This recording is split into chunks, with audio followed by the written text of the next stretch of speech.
Today I'm going to show you how to make my favorite vegan chocolate chip cookie recipe that tastes just like the classic.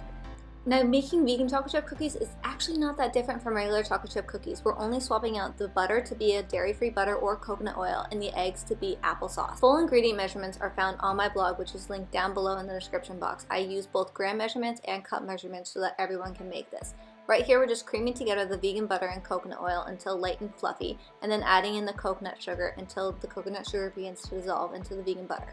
Now, something similar between both a classic chocolate chip cookie recipe and a vegan chocolate chip cookie recipe is that all wet ingredients are room temperature.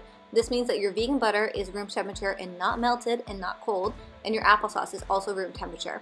Be sure to read the full blog post in order to understand what is room temperature if you are new to baking.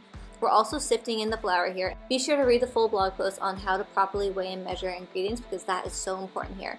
We're next going to chill the dough after we fold in these chocolate chunks. And you'll notice that in the dough, there's actually still some dry streaks before I added in the chocolate chunks, and that's to make sure that I don't overmix the dough. Once the dough is mixed, we're going to chill it for 30 minutes and then scoop it onto our prepared baking sheets. I'm actually using 3 tablespoons here for large cookies, but you can also use just 1.5 tablespoons. And then we're going to actually bake them at 375 degrees Fahrenheit. This is 25 degrees more than a typical baking recipe, but trust me, it works. Absolutely no one is going to be able to tell that these cookies are vegan. They taste just like the classic chocolate chip cookie recipe. Full recipes on the blog. Enjoy!